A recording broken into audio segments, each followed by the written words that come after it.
Hello viewers, কেমন আছেন সবাই? নিশ্চয়ই ভালো আছেন। বরাবরের মতোই আপনাদের সাথে আমি আছি।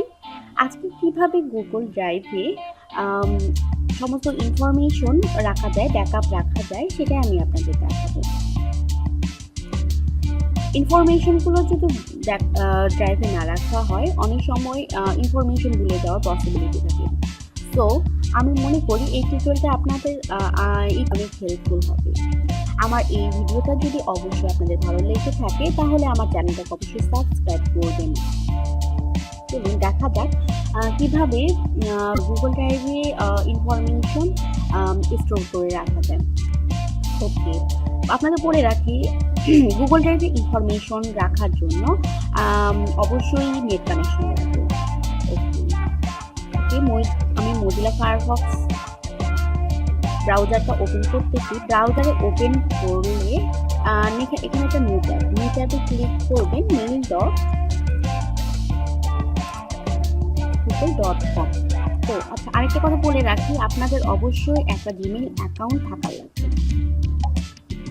জিমেইল অ্যাকাউন্টে এন্টার করে আপনারা রাইট সাইডে দেখতে পাবেন যে আর কোনো একটা বক্স দেখা যাচ্ছে, সেই বক্সে ক্লিক করবেন।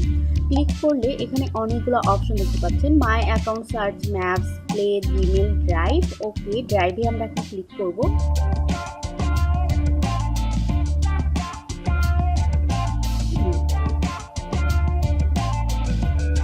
ওকে, দেখতে পাচ্ছেন আমার দুইটা ফোল্ডার ক্রিয়েট করা আছে, ম্যাথস নামে আর সাবিনা নামে। ওকে, আমি একটা নিউ ফোল্ডার ক্রিয়েট করব। এই ফোল্ডারটার নাম কি দেব? কিছু মতো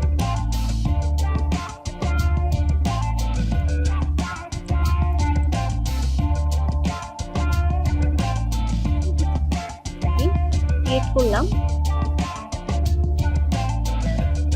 দেখেন এখানে একটা হিজিবিজি নামে ফোল্ডার ক্রিয়েট হয়ে গেছে। ওকে, আবার নিউ এ গিয়ে গুগল শিটে ক্লিক করব।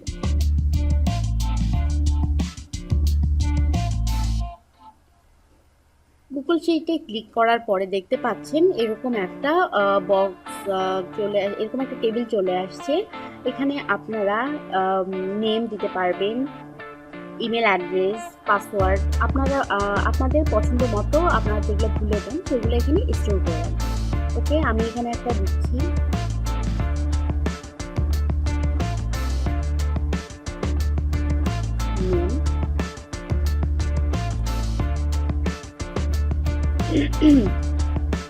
এটাকে আপনারা চাইলে মিডিলে নিয়ে আসতে পারেন সৌন্দর্যের জন্য।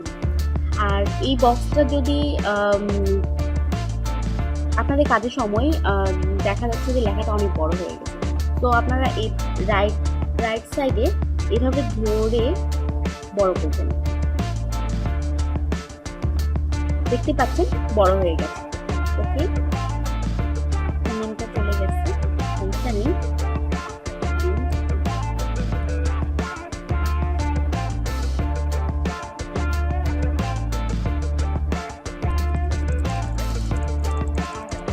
আপনারা নেম দিতে পারবেন, এই ডি বক্সে অ্যাড্রেস,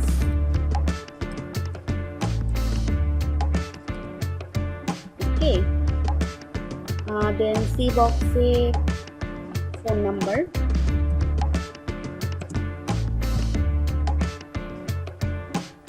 ওকে। এখন আমি দেখাচ্ছি কিভাবে এই যে নেমটাকে কালার চেঞ্জ করা যায়। এটাকে পুরোটাকে সিলেক্ট করে নেব।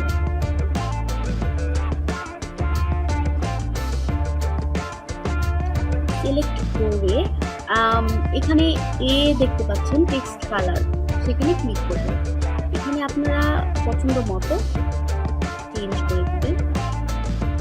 আমি দিচ্ছি, দেখেন চেঞ্জ হয়ে গেছে। এরপর আপনারা যদি চান যে এই পুরো ব্যাকগ্রাউন্ডে কালার চেঞ্জ করতে, তো আপনারা কি করবেন, এখানে দেখা যাচ্ছে ফিল কালারে ক্লিক করবেন। ফিল কালারে ক্লিক করে যেখানে একটা কালার চুজ করবেন। আমি বলছি, দেখেন ব্যাকগ্রাউন্ড কালার চেঞ্জ।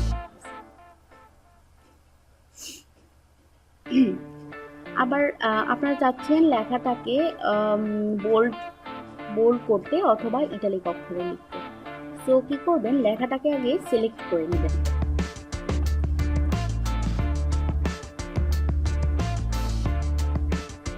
সিলেক্ট করে বোল্ডে ক্লিক করলেই বোল্ড হয়ে যাবে, ইটালিকে ক্লিক করলে ইটালিক।